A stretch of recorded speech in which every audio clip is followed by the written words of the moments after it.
नमस्कार मित्रांनो, तुमचं स्वागत आहे आपल्या मराठी करंट मित्र या एज्युकेशनल यूट्यूब चॅनलवर. आज आहे 26 डिसेंबर 2024. तर आजच्या आपण महत्त्वाच्या जे काही चालू घडामोडी आहेत त्या या व्हिडिओमध्ये डिस्कस करणार आहोत. या व्हिडिओमध्ये आपण महत्त्वाच्या करंट अफेअर्सची संपूर्ण माहिती बघणार आहोत. जर आपल्याला हा व्हिडिओ महत्त्वाचा वाटला तर नक्कीच लाईक आणि सबस्क्राईब सुद्धा करू शकाल. तर पहिला प्रश्न बघू. अलीकडे भारतीय वायुसेनेच्या एलिट 18 फ्लाइंग बुलेट्स स्क्वॉड्रनमध्ये सामील होणारी पहिली महिला फायटर कोण बनली आहे? याचं उत्तर आहे त्याचं उत्तर आहे ऑप्शन क्रमांक सी, मोहना सिंग. त्याचं उत्तर आहे मोहना सिंग. त्याबद्दल 2 पॉईंट महत्वाचे आहेत. स्क्वॉड्रन लीडर मोहना सिंग भारतीय वायुसेनेच्या एलिट 18 फ्लाइंग बुलेट्स स्क्वॉड्रनमधील पहिली महिला लढाऊ पायलट बनलेली आहे. पॉईंट नंबर 2, तिने जोधपूरमधील तरंग शक्ती या सरावात भाग घेतला, जिथे तिने लष्कर आणि नौदलाच्या उपप्रमुखांना LCA तेजस विषयी मार्गदर्शन सुद्धा केलेलं आहे. प्रश्न क्रमांक 2.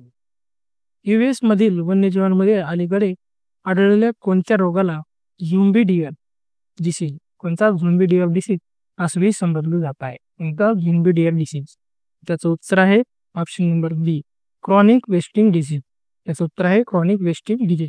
त्याच्याबद्दल एक महत्वाचा पॉईंट, या रोगाला क्रॉनिक वेस्टिंग डिसीज म्हणजेच CWD असं म्हटलं जाते, ज्यामुळे संक्रमित प्राणी हरणांसारखे क्षीण होतात आणि विचित्रपणे वागतात. प्रश्न क्रमांक 3. इस्रोने नुकत्याच लॉन्च केलेल्या एक्सपोसॅट एक्स रे पोलरिमीटर सॅटेलाइट, त्याचं उत्तर एक्सपोसॅटचं काय? एक्स रे पोलरिमीटर सॅटेलाइट साठी अभ्यासाचे प्राथमिक विषय कोणते आहे? त्याचं उत्तर आहे ऑप्शन नंबर बी, न्यूट्रॉन तारे आणि कृष्णविवराच्या अभ्यासापैकी. याच्यामध्ये पहिला पॉईंट घ्या. इस्रोने अलीकडे प्रक्षेपित केलेल्या एक्सपोसॅट म्हणजे क्ष किरण पोलरिमीटर उपग्रहाचे प्राथमिक उद्देश तीव्र क्ष किरण स्रोतांच्या ध्रुवीकरणाची तपासणी आणि कृष्णविवरांच्या रहस्यमय धागाचा अभ्यास करण्यासाठी ठेवलेला आहे. Option C. आणि पॉईंट नंबर 2 आहे, ही उपकरणे न्यूट्रॉन तारे आणि कृष्णविवरांसह अवकाशातील क्ष किरण स्रोतांचा सखोल माहिती मिळवण्यात मदत करणार आहेत. प्रश्न क्रमांक 4. नुकतेच चर्चेत असलेले in Pranab my father a daughter remembers हे माजी राष्ट्रपती प्रणव मुखर्जी यांच्या जीवनावरील पुस्तक कोणी लिहिलेलं आहे? महत्वाचा स्टार मार्क कोणी किंवा हा प्रश्न महत्वाचा असणार आहे. त्याचं उत्तर आहे option number D, Sharmistha Mukherjee. उत्तर आहे शर्मिष्ठा मुखर्जी. याच्याबद्दल महत्वाचा पॉईंट आहे, या पुस्तकामध्ये राजकीय खळबळ उडाली आहे. In Pranab my father a daughter remember या पुस्तकात शर्मिष्ठा यांनी प्रणव मुखर्जी यांचा हवाला देत काँग्रेसच्या माजी अध्यक्षा सोनिया गांधी आणि राहुल गांधी यांच्याबद्दल अनेक धक्कादायक दावे सुद्धा केलेला आहे. त्याच्यामुळे हा मुद्दा चर्चेत आहे. प्रश्न क्रमांक 5. अलीकडेच केंद्रीय मंत्रिमंडळाने माहिती तंत्रज्ञान क्षेत्रातील सहकार्यासाठी कोणत्या देशासोबत सामंजस्य करार केलेला आहे? त्याचं उत्तर आहे ऑप्शन क्रमांक ए, ओमान. ओमान सोबत केंद्रीय मंत्रिमंडळाने माहिती तंत्रज्ञान क्षेत्रामध्ये करार केलेला आहे. प्रश्न क्रमांक 6. अलीकडेच शास्त्रज्ञांना जगातील सर्वात मोठा साप कोणत्या जंगलामध्ये सापडलेला आहे? त्याचं उत्तर आहे ऑप्शन क्रमांक ए, अमेझॉन रेन फॉरेस्ट मध्ये. सर्वात मोठा अनाकोंडा साप एनाकोंडा या जातीचा आहे. त्याच्यामध्ये 2 महत्वाचे पॉईंट आहेत. फेब्रुवारी 2024 मध्ये शास्त्रज्ञांनी अमेझॉन रेन फॉरेस्ट मध्ये जगातील सर्वात मोठा साप नॉर्दर्न ग्रीन अनाकोंडा शोधून काढलेला आहे. Point number 2, professor Frank Oak यांनी शोधून काढलेला नॉर्दर्न ग्रीन हा पूर्वीचा अज्ञात साप 26 फूट आणि वजनाने 200 किलोचा आहे. प्रश्न क्रमांक 7. लाईट कॉम्बॅट एअरक्राफ्ट म्हणजे तेजससाठी भविष्यातील शस्त्रे आणि सेन्सर एकत्रित करण्याच्या उद्देशाने भारतीय वायुसेनेने अलीकडे कोणत्या एजन्सीसोबत करार केलेला आहे? त्याचे उत्तर आहे ऑप्शन क्रमांक ए, एरोनॉटिक्स डेव्हलपमेंट एजन्सी म्हणजे ADA. Aeronautic development agency. याच्याबद्दल महत्त्वाचे पॉईंट बघू. भविष्यातील शस्त्रे आणि सेन्सर्स एकत्रित करणे हे सहकार्याचे उद्दिष्ट आहे, जे सध्याच्या युद्धाच्या परिस्थितीत आधुनिकीकरणासाठी महत्त्वाचे आहे. पॉईंट नंबर 2, एडीए म्हणजेच एरोनॉटिक्स डेव्हलपमेंट एजन्सीने हलके लढाऊ विमान म्हणजेच तेजस वाढवण्यासाठी भारतीय हवाई दल सोबत सामंजस्य करार सुद्धा केलेला आहे. प्रश्न क्रमांक 8, भारताच्या राष्ट्रपतींच्या हस्ते नुकतेच उद्घाटन झालेल्या पर्पल फेस्टचा उद्देश काय आहे? पर्पल फेस्टचा उद्देश काय असणार आहे? याचं उत्तर आहे ऑप्शन क्रमांक बी, अपंग व्यक्तींना सक्षम करण्यासाठी पर्पल फेस्टचा उद्देश आहे. त्याच्यामध्ये पॉईंट नंबर बघू. राष्ट्रपती द्रौपदी मुर्मू यांनी राष्ट्रपती भवनातील अमृत उद्यान येथे पर्पल फेस्टचे उद्घाटन केलेलं आहे. पॉईंट नंबर 2 बघा. गोव्यातील इंटरनॅशनल पर्पल फेस्ट 2024च्या यशानंतर दिव्यांग व्यक्तीच्या सक्षमीकरणासाठी विभागाने आयोजित केलेला हा कार्यक्रम अमृत उद्यानात नव्या जोशाने सादर करण्यात आलेला आहे. प्रश्न क्रमांक 9, शून्य भेदभाव दिन 2024ची थीम काय आहे? शून्य भेदभाव दिन. याचं उत्तर आहे ऑप्शन क्रमांक सी, प्रत्येकाच्या आरोग्याचे रक्षण करण्यासाठी प्रत्येकाच्या हक्कांचे रक्षण. याच्यामध्ये पॉईंट बघून घ्या. 1 मार्च हा शून्य भेदभाव दिवस म्हणून ओळखला जातो, जो प्रत्येक व्यक्तीच्या भेदभावमुक्त जीवनाच्या हक्कासाठी समर्पित केलेला आहे. हा दिवस 2014 मध्ये पहिल्यांदा साजरा केला गेला. हे महत्वाचं आहे. प्रश्न क्रमांक 10, अलीकडेच बातम्यांमध्ये दिसणारा संयुक्त नौदल लष्करी सराव समुद्र लक्ष्मण कोणत्या 2 देशादरम्यान आयोजित केला जातो? याचं उत्तर आहे ऑप्शन क्रमांक 1, भारत आणि मलेशिया दरम्यान समुद्र लक्ष्मण हा युद्ध सराव केलेला आहे. महत्वाचा पॉईंट आहे. 3ऱ्या आवृत्तीत संयुक्त नौदल लष्करी समुद्र लक्ष्मण सरावामध्ये भारतीय नौदल जहाज किल्सान आणि रॉयल मलेशियाई जहाज केडी लेकिस याचा समावेश होता. प्रश्न क्रमांक 11, 14व्या आशियाई ओशियन हवामानशास्त्रीय उपग्रह वापरकर्त्याच्या परिषदेचे यजमान कोणता देश आहे? याचं उत्तर आहे ऑप्शन क्रमांक डी, आपला भारत देश. त्याच्यामध्ये महत्वाचा पॉईंट आहे. 14वी आशियाई ओशियन हवामानशास्त्रीय उपग्रह वापरकर्त्याची परिषद डिसेंबर 2024 दरम्यान नवी दिल्ली येथे आयोजित केली जाईल, ज्याचे आयोजन भारतीय हवामान खात्याने केलेलं आहे. प्रश्न क्रमांक 12, Oxford word of the year 2024 म्हणून कोणता शब्द निवडला गेला आहे? Oxford word of the year 2024. याचं उत्तर आहे ऑप्शन क्रमांक 1, ब्रेन रॉट. Brain rot. याच्यामध्ये महत्वाचे पॉईंट, हे क्षुल्लक सोशल मीडिया सामग्री वापरल्यामुळे झालेल्या संज्ञानात्मक घटाचे वर्णन करते, जे मानसिक थकवा दूर करण्यासाठी डिजिटल डिटॉक्स सारख्या ट्रेंडमध्ये या शब्दाला लोकप्रियता मिळालेली आहे. पॉईंट नंबर 2 बघा.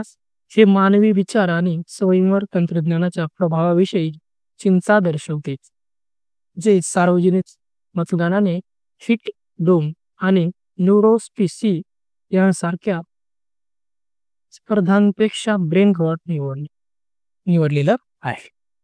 प्रश्न क्रमांक 13 बघा. सिस्टीम 2024 काय आहे?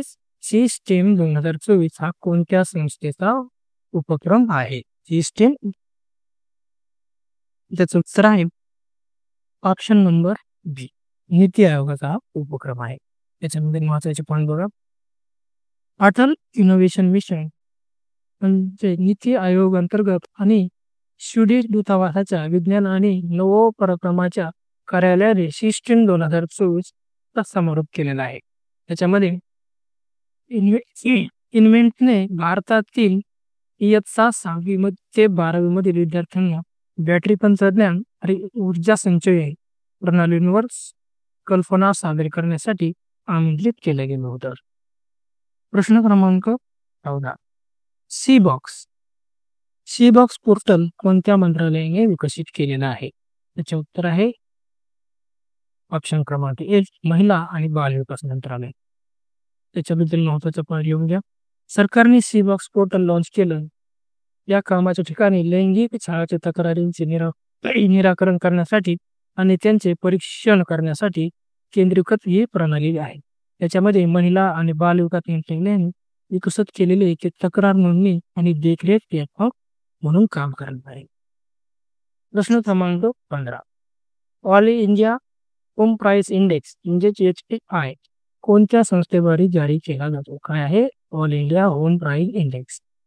त्याचं उत्तर आहे ऑप्शन क्रमांक सी भारतीय रिझर्व्ह बँक म्हणजेच RBI. त्याच्याबद्दल हातात आपण घ्या.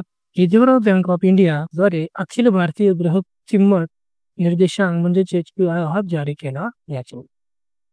प्रश्न क्रमांक 16 काय आहे वीर बाल दिन कधी साजरा करण्यात येत असतो? त्याचं उत्तर आहे ऑप्शन क्रमांक डी 26 डिसेंबरला वीर बाल दिन हा साजरा केला.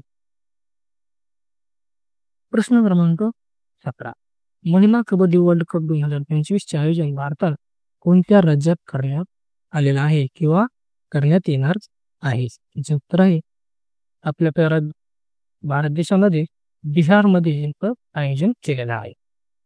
प्रश्न क्रमांक 18 डिसेंबर 2024 रोजी प्रश्न क्रमांक 18 आहे डिसेंबर 2024 रोजी इस्रो कोणत्या रॉकेटद्वारे पेडेक्स मिशन कोणचं आहे पेडेक्स मिशन लॉन्च करणार आहे? उत्तर आहे त्याचं उत्तर काय असणार आहे ऑप्शन क्रमांक बी ESLV-C60 आहे ESLV-C60. प्रश्न क्रमांक 21 भारताच्या पहिल्या बायो बिटुमेन राष्ट्रीय महामार्गाचे उद्घाटन कोणत्या राज्यात करण्यात आलेलं आहे? उत्तर आहे ऑप्शन क्रमांक डी आपल्या महाराष्ट्र राज्यामध्ये आहे भारताच्या पहिला बायो बिटुमेन राष्ट्रीय महामार्गाचे उद्घाटन करण्यात आलेलं आहे. हे प्रश्न आपला न्यायालयाने ठरणार आहे महाराष्ट्रामध्ये कारण पहिल्या बायो बिटुमेन. प्रश्न क्रमांक 20 86वे सिनियर राष्ट्रीय बॅडमिंटन चॅम्पियनशिप 2024 स्पर्धेचे आयोजन कुठे करण्यात आलेलं आहे? याचं उत्तर आहे ऑप्शन क्रमांक डी बंगळुरूमध्ये त्याचं आयोजन केलेलं आहे. प्रश्न क्रमांक 21 86वी सिनियर राष्ट्रीय बॅडमिंटन चॅम्पियनशिप 2024 या स्पर्धेचे पुरुष एकेरी विजेतेपद कोणी पटकावलेलं आहे? त्याचे उत्तर आहे ऑप्शन क्रमांक डी एम रघु. पुरुष एकेरीमध्ये एम रघु यांनी चॅम्पियनशिप मध्ये आपलं विजेतेपद पटकावलं आहे. प्रश्न क्रमांक 22 आरिफ मोहम्मद खान यांची कोणत्या राज्याच्या राज्यपालपदी नियुक्ती करण्यात आलेली आहे? याचं उत्तर आहे ऑप्शन क्रमांक डी बिहार राज्याचे राज्यपाल म्हणून आरिफ मोहम्मद खान यांची नियुक्ती करण्यात आलेली आहे. प्रश्न क्रमांक 23 भारतातील पहिल्या बायो बिटुमेन राष्ट्रीय महामार्गाचे उद्घाटन कोणत्या राष्ट्रीय महामार्गावर झालेलं आहे? मागच्या प्रश्नामध्ये आपण कोणत्या राज्यामध्ये झालेले हे पाहिले ते महाराष्ट्र राज्यात पण आता याच्यामध्ये आहे कोणत्या राष्ट्रीय महामार्गावर झाले? याचं उत्तर आहे ऑप्शन क्रमांक डी NH44 म्हणजे राष्ट्रीय महामार्ग 44 मध्ये झालेला आहे. प्रश्न क्रमांक 24 कोणत्या देशाने बाल्ड ईगलला राष्ट्रीय पक्षी म्हणून घोषित केला आहे? कोणता बाल्ड ईगल? त्याचे उत्तर आहे ऑप्शन क्रमांक सी अमेरिका. अमेरिकेने बाल्ड ईगल याला राष्ट्रीय पक्षाचा दर्जा घेतलेला आहे. आणि प्रश्न क्रमांक 25 आहे खालीलपैकी कोणाच्या हस्ते मध्य प्रदेश राज्यातील केन बेतवा नदी जोड प्रकल्पाचे भूमिपूजन करण्यात आलेलं आहे? याचं उत्तर आहे ऑप्शन क्रमांक थे PM नरेंद्र मोदी यांनी केन बेतवा नदी जोड प्रकल्पाचा भूमिपूजन केलेलं आहे. तर मित्रांनो हे होते आपले महत्वाचे 26 डिसेंबरचे महत्वाचे करंट अफेअर्स. तर मित्रांनो होते तुम्हाला जर व्हिडिओ आवडला असेल नक्कीच लाईक आणि सबस्क्राईब करून शेअर सुद्धा करू शकता जेणेकरून आपल्या मित्रांना सुद्धा या व्हिडिओचा नक्कीच फायदा होईल.